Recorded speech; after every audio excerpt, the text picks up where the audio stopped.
Hello friends. तो शुरू करते हैं आज का क्लास। उम्मीद है आप पहले से अच्छे होंगे और तैयारी भी काफ़ी अच्छे ढंग से हो रही होगी। तो बिना समय गंवाए क्लास को शुरू करते हैं। देखते हैं आज का फर्स्ट क्वेश्चन क्या है। और अगर अभी तक आप लोगों ने चैनल को सब्सक्राइब नहीं किया तो सब्सक्राइब जरूर कर ले और बेल आइकन को प्रेस करें ताकि समय से आपको वीडियो अवेलेबल होता रहे। तो शुरू करते हैं क्लास बिना समय गंवाए। देखते हैं फर्स्ट क्वेश्चन क्या है आज का। क्वेश्चन है find the value of 5 cos square 60 degree plus 4 sec square 30 minus tan 45 degree by sine square 30 plus cos square 30। 5 cos square 60 plus 4 sec square 30 minus tan square 40 degree plus sine square 30 degree plus cos square 30 degree का मान आपको निकालना है। तो चलिए शुरू करते हैं। 5 cos 60 का वैल्यू कितना होता है? तो 1/2 का स्क्वायर होता है। 1/2 का स्क्वायर जो हो गया, cos 60 का वैल्यू 1/2 स्क्वायर है तो स्क्वायर कर दिए, प्लस 4 इंटू सेक 30 का वैल्यू होता है आपको √3/2 का स्क्वायर और माइनस 1 tan 45 का वैल्यू होता है 1। अब यहाँ साइन 30 का वैल्यू होता है आपको 1/2 का स्क्वायर अब प्लस cos स्क्वायर 30 यानी cos 30 का भी जो वैल्यू होगा वो √3/2 का स्क्वायर हो जाएगा। यहाँ सेक 30 के वैल्यू थोड़ा सा गलती हो गया, यहाँ हम लोग रखेंगे 2/√3। 2/√3 होगा इसका। अब देखते हैं। तो देखिए ये जो हो गया आपको 5, 1 का स्क्वायर 1 और 2 का स्क्वायर 4 प्लस 4, इस 2 का स्क्वायर करेंगे तो 4 होगा, √3 का स्क्वायर करेंगे तो 3 होगा और माइनस हो गया 1, बाई में हो गया आपको 1/4 और प्लस 3/4। अब इसके बाद कैलकुलेशन करते हैं इस तरफ, यहां बना लेते हैं क्वेश्चन को।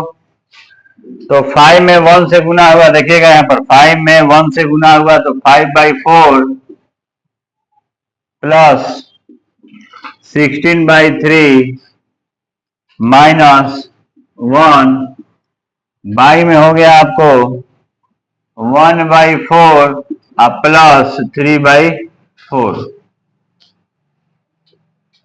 इसके नीचे 1 मान लेंगे हम लोग और तीनों का एलसीएम निकालेंगे। 4, 3 और 1 का एलसीएम निकालकर क्वेश्चन सॉल्व करेंगे। तो जब एलसीएम निकालेंगे तो 12, ये हो जाएगा 15 प्लस 4 बार में 16 जो कि 64 और माइनस 1 से 12 तो 12 हो गया यहाँ पर। ये हो गया 1 प्लस 3/4। जोड़ेंगे तो ये हो गया 9, ये हो गया 7 माइनस 12 बाई 12 बाई 4/4, 4 कैंसिल हो गया। इसको घटाएंगे तो 67 हो गया और नीचे हो गया आपको 12। तो ये जो एक क्वेश्चन आपका है बहुत ही आसान था, केवल सेक 30 के वैल्यू में थोड़ा सा यहाँ से देखिए अंतर हुआ। कैसे याद आ गया? तो जो cos होता है, cos 30 का जो वैल्यू होता है उसके जस्ट उल्टा होता है सेक 30 का वैल्यू, इसलिए यहां से हम पकड़ लिए ऐसे ही यहां से। तो ये याद रखना है और बाकी इस क्वेश्चन को प्रैक्टिस करना है। फिर देखते हैं सेकंड क्वेश्चन क्या कहता है आज का। देखते हैं क्वेश्चन नंबर 2 क्या कह रहा है। Difference of 2 number is 114 and, देखो दो कोई नंबर है, दो संख्याओं का अंतर 14 है और and the difference of their square is 448, then find the number, और उनके वर्गों का अंतर जो है 448 है। तो संख्याएं ज्ञात करना है, संख्या आपको ज्ञात करना है। तो ऐसे क्वेश्चंस को बनाने के लिए सॉल्यूशन में सबसे पहले हम लोग क्या करते हैं, तो मान लेते हैं कि माना एक संख्या x तथा दूसरी संख्या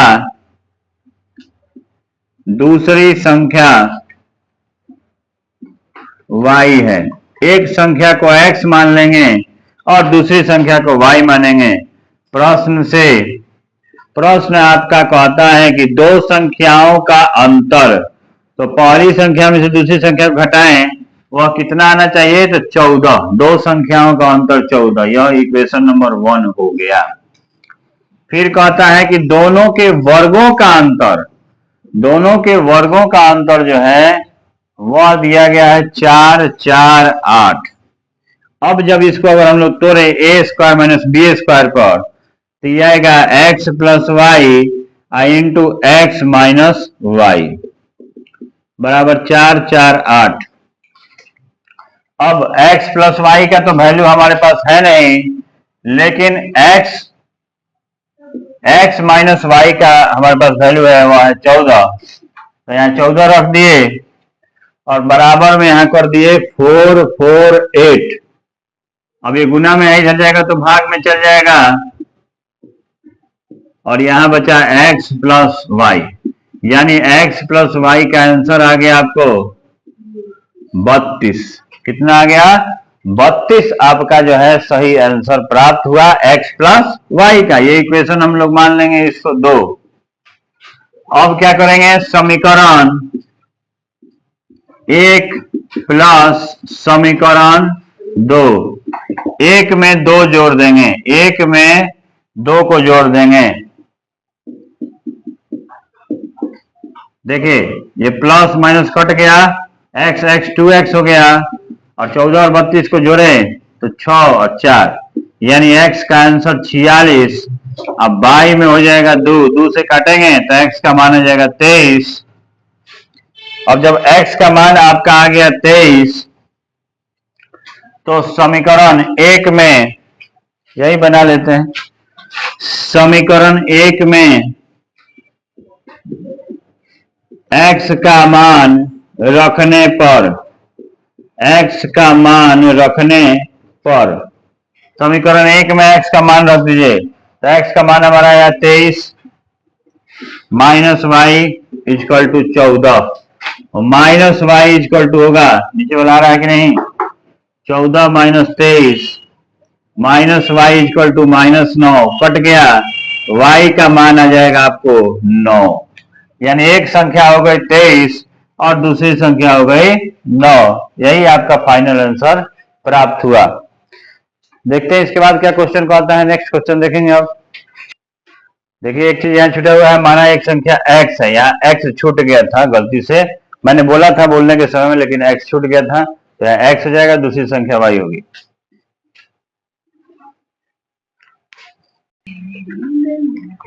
देखते हैं थर्ड क्वेश्चन क्या कह रहा है।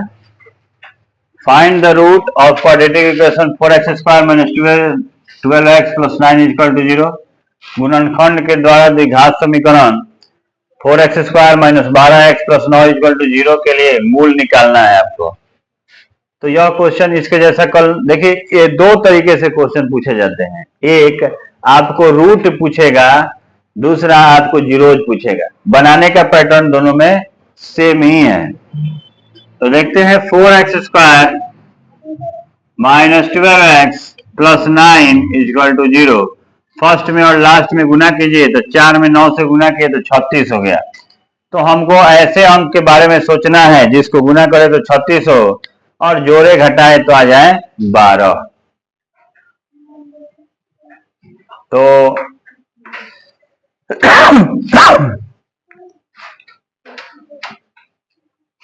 36 का हम लोग अभाज्य गुणनफल निकाल लेते हैं। 2 से 18 बार में, 2 से 9 बार में, 3 से 3। तो देखिए 4x स्क्वायर माइनस 6x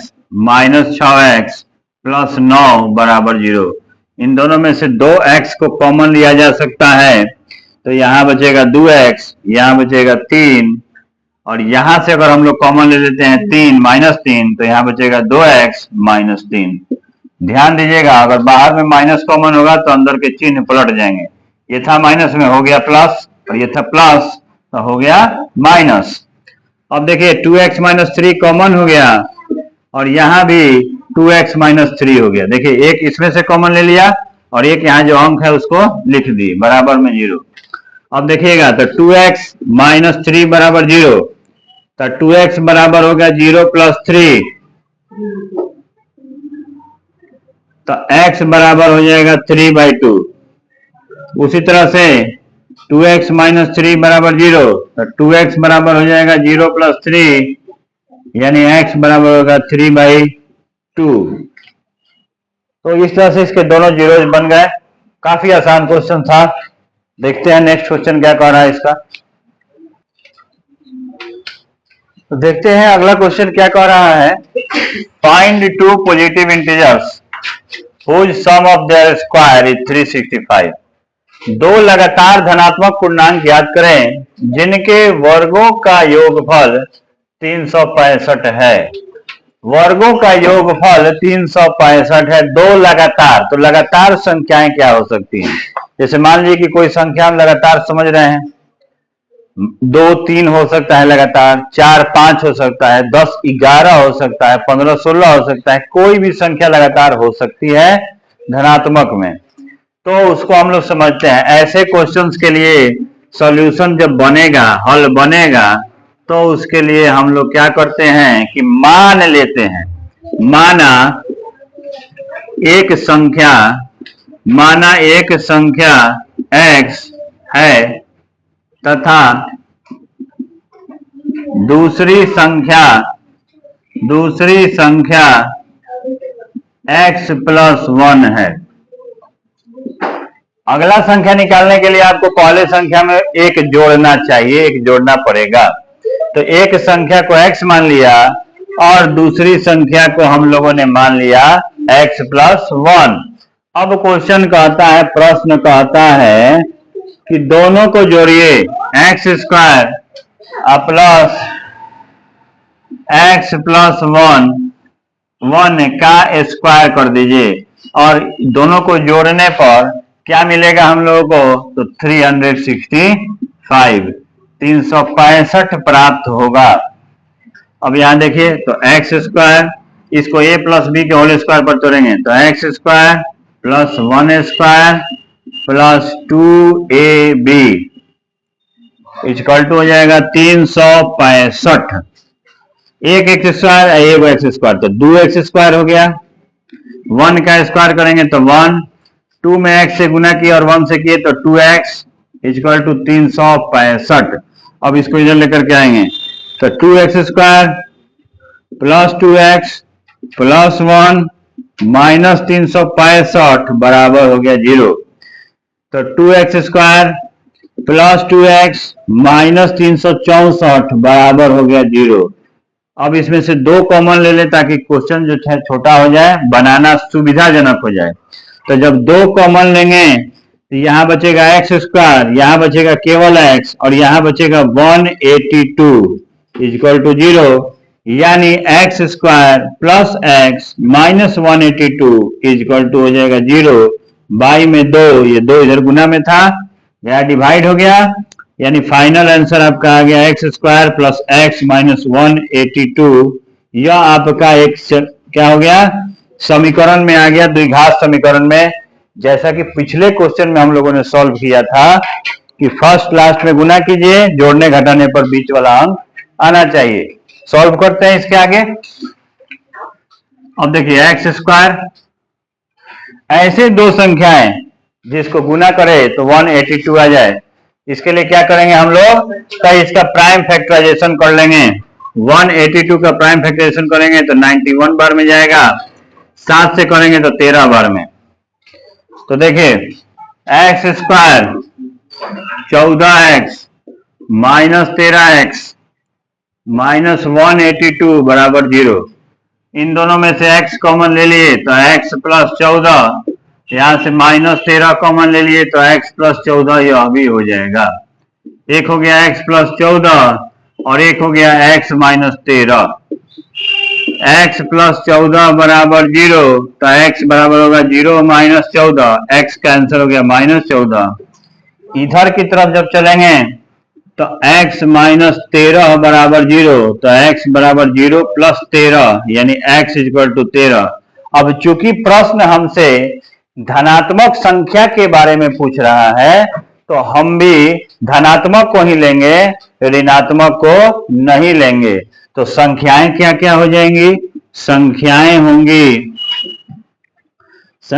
होंगी 13 और 13 प्लस 1 यानी 14। एक संख्या जो है 13 होगी और दूसरी संख्या होगी 14। इन दोनों के स्क्वायर को अगर हम जोड़ेंगे तो हमारे पास आंसर प्राप्त हो जाएगा। उम्मीद है कि आज के लघुत्तर ये प्रश्न आपको समझ में आए होंगे। अगर कोई भी परेशानी है किसी क्वेश्चन को समझने में तो कमेंट बॉक्स में जरूर कमेंट कीजिए। अगर कोई भी दुविधा है, परेशानी है तो उसको दूर किया जाएगा। और फिर मिलते हैं नेक्स्ट वीडियो में कुछ और अच्छे क्वेश्चंस के साथ।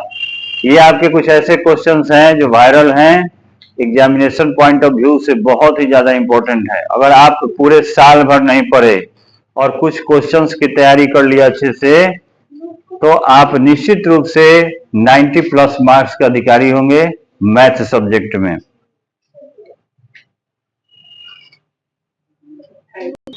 Thanks for watching. मिलते हैं नेक्स्ट वीडियो में। ओके।